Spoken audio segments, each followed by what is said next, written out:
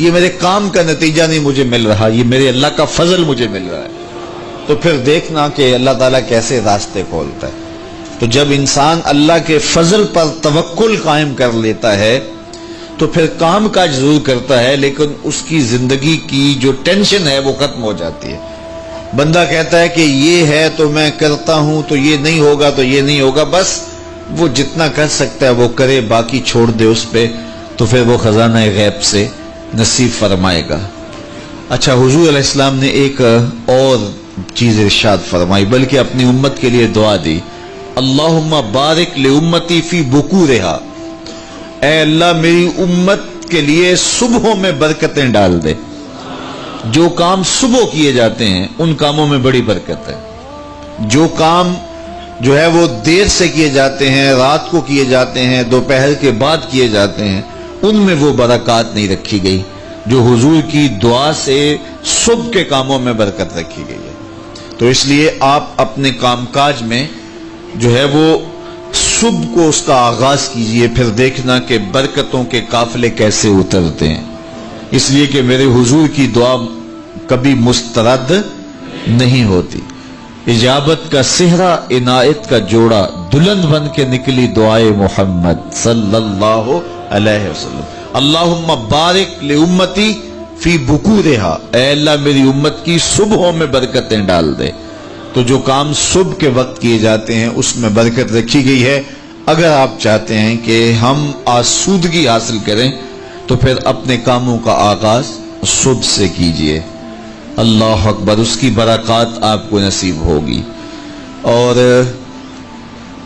ایک اور بات ارشاد فرمایا کہ جو چاہتا ہے کہ اس کی عمر میں برکت ہو اور اس کے رزق میں برکت ہو، دو چیزیں جو چاہتا ہے، جو یہ چاہے کہ اس کے رزق میں اور اس کی عمر میں برکت ہو، اور یہ ہر بندہ چاہتا ہے، تو میرے حضور نے فرمایا کہ وہ اپنے رشتہ داروں کے ساتھ سلوک اچھا کرے، صلہ رحمی کرے۔ بعض اوقات ہوتا ہے کہ وہ رشتہ داروں کا رویہ اچھا نہیں ہوتا۔ میں آپ کو بتاؤں کہ سب سے بہتر صدقہ کون سا ہے؟ سب سے بہتر صدقہ وہ ہے جو ناراض مفلس رشتہ دار کو دیا جائے، سب سے افضل صدقہ، چونکہ اس میں نفس شامل نہیں ہوگا۔ بندہ کہے گا آپ شریکوں کو دیں، یہ پہلے ہمارے مخالف اور کھڑے ہو جائیں گے، لیکن کسی وجہ سے وہ ہو مجبور گئے، مفلس ہو گئے، تو جو مفلس مجبور ناراض رشتہ داروں کو صدقہ دیا جائے، اس میں نفس درمیان میں کھڑا نہیں ہوتا، تو وہ صدقہ اللہ کو بڑا محبوب ہے اور وہ سیدھا سیدھا قبول ہوتا ہے۔ تو جو یہ چاہے کہ میری عمر زیادہ ہو اور میرے رزق میں برکتیں ہوں، تو میرے حضور نے ارشاد فرمایا کہ وہ کیا کرے، وہ اپنے رشتہ داروں کے ساتھ اچھا سلوک کرے۔ صلہ رحمی کی تلقین کی گئی، اس سے آسودگی بھی نصیب ہوتی ہے اور یہ ایک اچھے معاشرے کی تشکیل کی ضمانت بھی ہے، اور اس سے رزق اور عمر میں برکتیں بھی نصیب ہوتی ہیں۔ اچھے اور صالح رزق کے لیے میں نے کل بھی ایک روایت آپ کے سامنے پیش کی تھی، وہ بھی علماء نے لکھی کہ دو بھائی تھے، ایک کام کاج کرتا تھا، دوسرا حضور کے پاس بیٹھا رہتا تھا۔ تو اس نے آ کے شکایت کی کہ حضور یہ میرا بھائی ہے، یہ میرے ساتھ کوئی مدد ہی نہیں کرتا، یہ آپ کے پاس ہی بیٹھا رہتا ہے۔ تو حضور نے فرمایا کہ شاید اللہ اس کے صدقے سے تجھے رزق دیتا ہو۔ تو جو دین کے لیے بھائی لگ جائیں، رشتہ داروں میں، اعزاء و اقربا میں، یا ویسے ہی طلباء کے لیے آپ اگر شامل ہو جائیں، تو پھر وہ آپ کے کاروبار میں، رزق میں برکت کا سبب و ذریعہ ہو جائے گا۔ ایک اور چیز حضور نے فرمائی، حل تنصرون و ترزقون الا بضعفائکم، فرمایا تمہیں جو رزق دیا جاتا ہے اور بعض امور میں تمہاری مدد کی جاتی ہے، اور مشکل حالات ہوتے ہیں، حالات ٹال دیے جاتے ہیں، میرے حضور نے فرمایا تمہیں پتہ ہے وہ ایسا کیوں ہوتا ہے؟ حل تنصرون و ترزقون، تمہیں جو رزق بھی دیا جاتا ہے، بعض اوقات ایسا ہوتا ہے ایک بندہ بڑی محنت کرتا ہے، نتائج نہیں ملتے، ایک بندے کی تھوڑی محنت ہوتی ہے لیکن دروازے کھلتے چلے جاتے ہیں، مشکل میں پھنس جاتا ہے، کوئی ایسا سبب لگ جاتا ہے کہ راستے کھل جاتے ہیں۔ تو بندہ کہتا ہے کہ پتہ نہیں یہ کیا ہوا، تو حضور نے فرمایا کیا جانتے ہو حال تنصرون وترزقون، تمہاری یہ جو مدد ہوئی اور تمہیں جو رزق کی کشادگی عطا کر دی گئی یہ کیوں ہوئی ہے پتہ ہے؟ الا بدعفائکم، کہا تم معاشرے کے جن کمزور لوگوں کی مدد کی ہے یہ ان کی دعاؤں کا نتیجہ ہے۔ اپاہج، کمزور، لاچار، اراملہ، یتامہ، مساکین، یار جب کوئی شخص کسی یتیم کی مدد کرتا ہے اور ان کے گھر میں چولہا جلتا ہے تو عرش کا رب کتنا راضی ہوتا ہے۔ جب کوئی دکھیے کے کام آتا ہے اور اس کی اعانت کرتا ہے تو پھر وہ راضی ہو جاتے ہیں۔ غریب پھنسے ہوئے ماں باپ، گھر بیٹی جوان ہو رہی ہے اور بڑھاپے کی طرف اس کا رخ ہو رہا ہے اور ان کے پاس ہمت نہیں ہے کہ ان بیٹی کو اٹھا سکیں، تو کوئی صاحب ثروت چپکے میں جا کے ان کی مدد کر دیتا ہے کہ تیری بیٹی میری بیٹی ہے اور اس کو تو نے گھر کی دہلیز سے اٹھانا ہے، تو پھر وہ ایک دم خوش ہو جاتا ہے اور آسودہ ہو کے اس کا انتظام کرتا ہے اس کی شادی کا۔ تو کوئی جانتا ہے کہ اس بوڑھے ماں باپ کے دل سے کتنی دعائیں نکلتی ہیں اور اس جو ہے وہ بیٹی کے دل سے کتنی تمنائیں اور کتنی جو ہے وہ نیک جذبات ان اشخاص کے لیے ہوتے ہیں جو ان کی مدد کے لیے کھڑے ہوئے۔ تو کوئی اس کا وزن ہے؟ کوئی وزن نہیں کر سکتا کہ اللہ تعالیٰ اس کی برکت کتنی عطا کرتا ہے۔ تو میرے حضور نے ارشاد فرمایا تمہیں جو رزق دیا جاتا ہے، مصائب سے تمہیں بچا لیا جاتا ہے، آتی آتی تکلیف ٹل جاتی ہے، تمہاری نصرت دشمن کے مقابلے میں ہوتی ہے، حاسدین کے مقابلے میں تم کھڑے ہو جاتے ہو، فرمایا تمہیں پتہ ہے یہ تمہیں کیوں ایسا ہوتا ہے؟ فرمایا الا بدعفائکم، جو تمہارے معاشرے کے کمزور لوگ ہیں جن کی تم نے مدد کی، فرمایا یہ ان کی دعاؤں کا نتیجہ ہوتا ہے۔ ان کے اٹھے ہوئے ہاتھ اللہ کبھی خالی نہیں موڑتا ہے۔ اس لیے لاچار لوگوں کی، دکھی لوگوں کی، بے بس اور بے آسرا لوگوں کی مدد کے لیے کھڑے ہو جایا کرو۔ وہ کسی نے کہا تھا کہ بڑوں کی بڑی بڑی خدمتوں سے وہ سکون نہیں ملتا جو چھوٹے چھوٹے لوگوں کی چھوٹی چھوٹی خدمتوں سے مل جاتا ہے۔ بڑوں کی بڑی خدمتیں بھی کریں تو وہ راضی نہیں ہوتے، لیکن چھوٹوں کی چھوٹی چھوٹی خدمتیں، یار غریب کو تو پیار سے کھڑا کر کے اس کے پشت پہ شفقت کا ہاتھ پھیر دیں تو وہ سارا دن خوشی سے گزار دیتا ہے کہ آج جو ہے وہ فلاں صاحب نے مجھے تکریم دی ہے، مجھے عزت دی ہے۔ تو میرے حضور نے فرمایا کہ تمہاری یہ جو مدد ہوتی ہے اور رزق دیا جاتا ہے یہ تمہارے کمزوروں کی وجہ سے اللہ تعالیٰ تمہارے اوپر کرم فرماتا ہے۔ اچھا، ایک اور ذریعہ رزق کے اضافے کا حضرت عبداللہ ابن مسعود رضی اللہ تعالی عنہ کی مرویات سے۔ یہ حضرت عبداللہ ابن مسعود جلیل القدر صحابی ہیں، ان کے ہاں بیٹیاں ہی بیٹیاں تھیں۔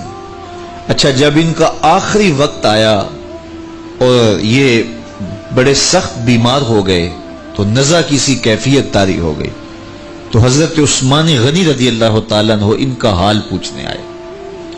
تو جب حال پوچھا، بیٹھے، گفتگو ہوئی، واپس چلنے لگے تو حضرت عثمان غنی نے اشرفیوں کی 2 تھیلیاں نکال کے حضرت عبداللہ ابن مسعود کو پیش کی۔ تو انہوں نے کہا کہ مجھے تو اس کی ضرورت نہیں ہے، میں تو اس دنیا سے جا رہا ہوں، تو یہ مجھے کیوں دے رہے ہیں؟ تو حضرت عثمان نے کہا کہ یہ آپ کی بیٹیوں کے لیے ہے، چونکہ آپ کی بیٹیاں ہی بیٹیاں ہیں تو یہ میں ان کے لیے پیش کر رہا ہوں، آپ کو تو واقعی ضرورت نہیں، دنیا سے جا رہے ہیں تو یہ ان کے لیے ہے۔ تو حضرت عبداللہ ابن مسعود نے پھر تھیلیاں موڑتے ہوئے کہا کہ میری بیٹیوں کو اس کی ضرورت نہیں ہے، اس لیے کہ میرے حضور نے فرمایا تھا کہ جس کے پاس سورہ واقعہ ہو اس کو غربت تنگ نہیں کر سکتے، تو میری بیٹیاں رات کو سونے سے قبل 1 مرتبہ سورہ واقعہ ضرور پڑھتی ہیں، اس لیے تم میری بیٹیوں کے بارے پریشان نہیں ہونا، اللہ کے فضل سے انہیں غربت تنگ نہیں کرے گی، ان کے پاس سورہ واقعہ جو موجود ہے، تو یہ کسی ایسے ضرورت مند کو دو جس کے پاس سورہ واقعہ نہیں ہے۔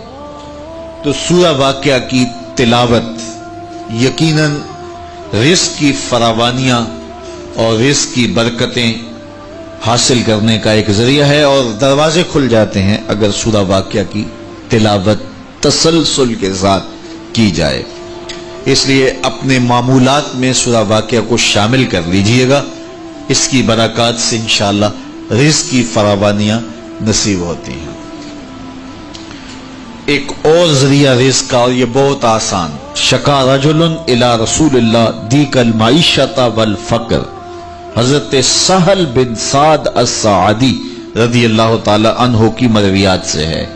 ایک شخص حضور کی خدمت میں حاضر ہوا اور اس نے کہا میں کثیر العیال ہوں، ذرائع آمدن بہت تھوڑے ہیں، میرے لیے کچھ ارشاد فرمائیے۔ بچے زیادہ ہیں، ذرائع آمدنی تھوڑے ہیں، تو میں مفلوق الحال ہوں۔ تو اس نے اپنے فقر کا، اپنی غربت کا حضور کے سامنے قضیہ رکھا۔ شکا رجل الی رسول اللہ دیک المعیشۃ والفقر۔ آقا کریم نے اس کو جو وظیفہ بتایا وہ بالکل آسان ہے، آپ سب کو پہلے یاد ہے، لیکن اس پہ عمل کرنے شروع۔ قال اذا دخلت الدار فسلم علی، کہا جب گھر جائے تو گھر میں داخل ہونے لگے تو گھر والوں کو السلام علیکم کہہ دیا کرو۔ یہ وظیفہ شروع کر لو کہ جب بھی گھر جاؤ السلام علیکم۔ اس کے بعد ایک مرتبہ سورہ اخلاص پڑھ دیا کرو، قل هو اللہ احد۔ یہ وظیفہ فرمایا تم نے شروع کر دینا ہے، جب بھی گھر جاؤ السلام علیکم یہ کہہ کے داخل ہو، پھر اس کے بعد قل هو اللہ احد ایک مرتبہ سورہ اخلاص پڑھ دیا کرو۔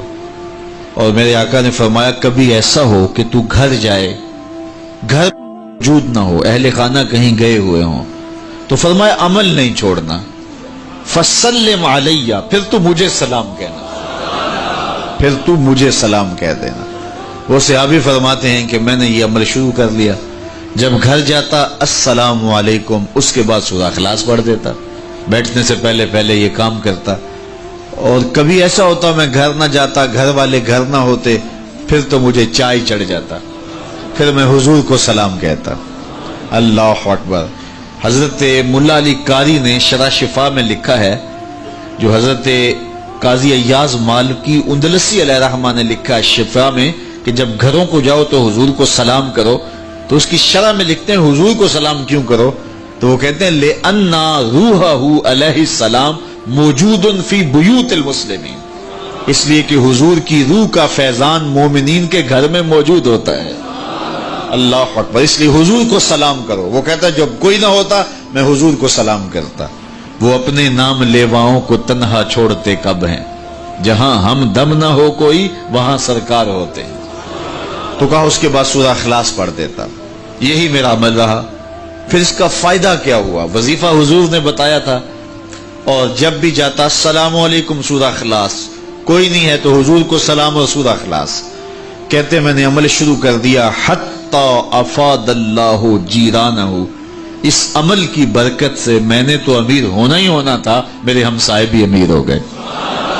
ایسی برکتیں، ایسی رحمتیں اتری کہ میرے ہمسایوں کے ہاں بھی فراوانیوں اور برکتوں کا نزول ہونے لگا۔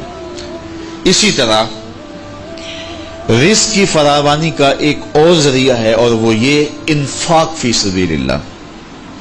جب اللہ کی راہ میں آپ خرچ کریں گے تو پھر اس سے رزق بڑھتا ہے، جبکہ ہماری عقل و خرد کے فیصلے یہ ہیں کہ مال میں سے کچھ نکالا جائے تو ہمارا ریاضی اور حساب یہی کہتا ہے کہ کچھ کم ہوتا ہے، ہمارے کیلکولیٹر کا نتیجہ بھی یہی ہے، ہمارا اکاؤنٹنٹ بھی یہی کہتا ہے کہ اتنے نکال دو گے تو باقی اتنے بچیں گے۔ لیکن میرے حضور نے فرمایا کہ میں قسم اٹھا کے کہتا ہوں کہ صدقے سے مال کم نہیں ہوگا۔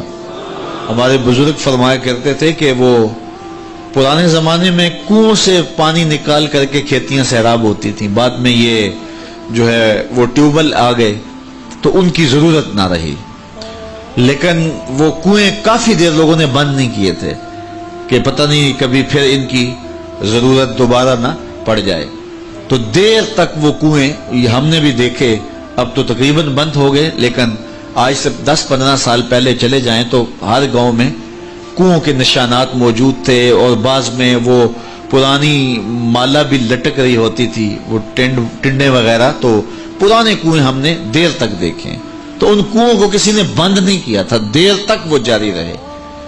تو میرے بزرگ فرمایا کرتے تھے کہ اب ان کنویں سے پانی نکالو تو گدلا بھی ہے، میلا بھی ہے اور بہت نیچے بھی چلا گیا ہے، جبکہ انہی کنووں کا پانی تازہ بھی تھا اور شفاف بھی تھا اور بہت اوپر بھی تھا۔ کہا جب یہ کنویں باہر فیض دیتے تھے نیچے سے سوتے پھوٹتے تھے، جب انہوں نے باہر دینا چھوڑ دیا اللہ نے بھی عطا کرنا چھوڑ دیا، اب یہ بند ہو گئے۔ تو رزق کا معاملہ بھی یہ ہے، جب اس کی راہ میں دیتے رہو گے تو اللہ عطا کرتا رہے گا۔ یہ دیکھیے کھیتی کے پتے کاٹتے ہیں وہ اس سے پھل زیادہ ہوتا ہے لیکن پھر دوبارہ انہی پتوں پہ پتے اگاتے ہیں۔ تو کبھی ایسا نہیں ہوا کہ پھل توڑنے سے ختم ہو گئے ہوں، توڑیں تو اس کی جگہ جو ہے وہ نیا، اگر آپ بھینس کو جو ہے وہ دودھ نہ نکالیں گے تو وہ بیمار پڑ جائے گی، تو اگر نکالیں گے تو تھوڑی دیر کے بعد پھر وہاں دودھ آ جائے گا۔ تو یہ اللہ کا نظام ہے، اگر تمہارے ہاتھ سے پیسہ نکلتا رہا تو پھر اللہ تمہیں فراوانی عطا کرتا رہے گا۔ بندہ کہتا ہے کہ میں جوڑوں تو برکت ہوگی، میرا رب کہتا ہے تم خرچ کرو گے تو برکت ہوگی۔ تو اس لیے اس کی راہ میں خرچ کرتے رہنا، اس کی راہ میں دیتے رہنا رزق کی فراوانی کا سبب ہے۔ ایک اور وظیفہ میں آپ کو بتا دیتا ہوں، ہم اپنے جتنے بھی پیر بھائی ہیں سب کو تاکیداً کہتے ہیں کہ مالی مشکلات کے لیے اور گھریلو دیگر مشکلات کے لیے یہ وظیفہ پڑھا جائے، اور وہ یہ ہے کہ نماز مغرب کے بعد 21 مرتبہ سورۃ الکوثر کی ما بسم اللہ تلاوت کی جائے، اول آخر دوشی پڑھ لیا جائے اور پھر 21 مرتبہ سورہ کوثر کی تلاوت کی جائے۔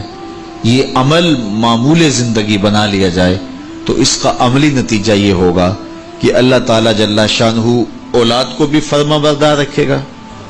اس کے نتیجے کے اندر جو ہے وہ رزق کاروبار میں بھی برکتیں ہوں گی، اس کے نتیجے کے اندر حاسدین دشمنوں کے شر سے بھی نجات رہے گی، اور اس کے نتیجے کے اندر اللہ تعالیٰ جو ہے وہ امور دینی میں بھی برکتیں عطا فرمائے گا۔ تو یہ ایک مؤثر ذریعہ ہے، اور اگر کسی کو مسائل زیادہ ہوں تو وہ ہر نماز کے بعد یہ عمل کر سکتا ہے، ورنہ مغرب کے بعد 21 مرتبہ سورہ کوثر کی تلاوت کرنے سے بہت ساری برکات حاصل ہوتی ہیں۔ لا حول ولا قوت الا باللہ، اس کا یہ وظیفہ میرے حضور نے خود بتایا، اور اس کی یہ 99 بیماریوں کا علاج ہے، اور میرے حضور نے فرمایا کہ یہ وظیفہ میں نے کہاں سے لیا ہے؟ حضور فرمایا کہ عرش الہی کے نیچے ایک خزانہ ہے، خاص خزانہ، فرمایا یہ وظیفہ مجھے وہاں سے ملا ہے، اور اس میں 99 بیماریوں کا علاج ہے، اور اس میں سب سے کم درجے کی بیماری ہم اور غم ہے۔ تو اللہ تعالیٰ جل شانہ ہمیں جس طرح دنیاوی اسباب ہمارے پیش نظر ہوتے ہیں تو روحانی امور کے ذریعے سے بھی ہم برکتوں کے حصول کو آسان کر سکتے ہیں۔ اللہ میرے لیے آپ کے لیے ہر طرح کی کشادگی عطا فرمائے، ایسے فقر سے بچائے محفوظ رکھے جو کفر تک پہنچا دیتا ہے، اور ایسی دولت سے بھی بچائے جو دولت قارون بنا دیتی ہے۔ اللہ ہمیں دولت عثمان عطا کرے، اور اگر قسمت میں فقر ہے تو پھر فقر سلمان عطا کرے، پھر فقر بلال نصیب کرے، پھر فقر ابو ذر عطا کر دے۔ تو اللہ ہم سب کو دنیا آخرت کی بہتریاں بہاریں نصیب فرمائے۔ دعا کے لمحات اب قریب ہیں، جب بندے اللہ کے حضور ہاتھ اٹھا کے دعا مانگتے ہیں تو بندوں کے اٹھے ہوئے ہاتھ اللہ کبھی خالی نہیں موڑتا۔ دعا ہر صورت قبول ہوتی ہے، یا تو یہ کہ جو مانگا ہے وہ مل جاتا ہے، یا جو مانگا ہے وہ نہیں، اس کے بدلے میں کچھ اور عطا کر دیا جاتا ہے، یا پھر جو مانگا ہے وہ فوری نہیں ملتا، کچھ دیر کے بعد عطا کیا جاتا ہے، یا پھر دعا ذخیرہ کر لی جاتی ہے اور اس کا صلہ آخرت میں دیا جائے گا۔ اور روایت میں آتا ہے کہ جب دعاؤں کو ذخیرے کی صورت میں آخرت میں صلہ نصیب ہوگا تو لوگ آرزو کریں گے کاش کہ ہماری دنیا پہ کوئی دعا قبول ہی نہ ہوئی ہوتی۔ تو اللہ تعالیٰ کے حضور عجز سے پورے تیقن سے دعا مانگنی چاہیے، من قلب لاہن فرمایا گیا، کھیلتے ہوئے دل سے جو دعا کی جائے اللہ اسے قبول نہیں کرتا. کھیلتے ہوئے دل سے نہیں، پورے تیقن سے، پورے انہماک سے، پوری توجہ سے جو دعا مانگی جائے. دیکھیے میں آپ سے کوئی بات کروں تو میرا رخ دوسری جانب ہو اور بات آپ سے کروں گا تو آپ کو بھی اچھا نہیں لگے گا، تو احکم الحاکمین کو کیسے اچھا لگے گا کہ کوئی بندہ مانگ اس سے رہا ہو لیکن دل اس کا کسی اور جگہ پہ کھیل رہا ہو.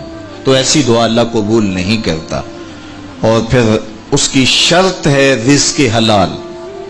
حرام رزق سے پلے ہوئے بدن اور الشخص کی دعا قبول نہیں ہو.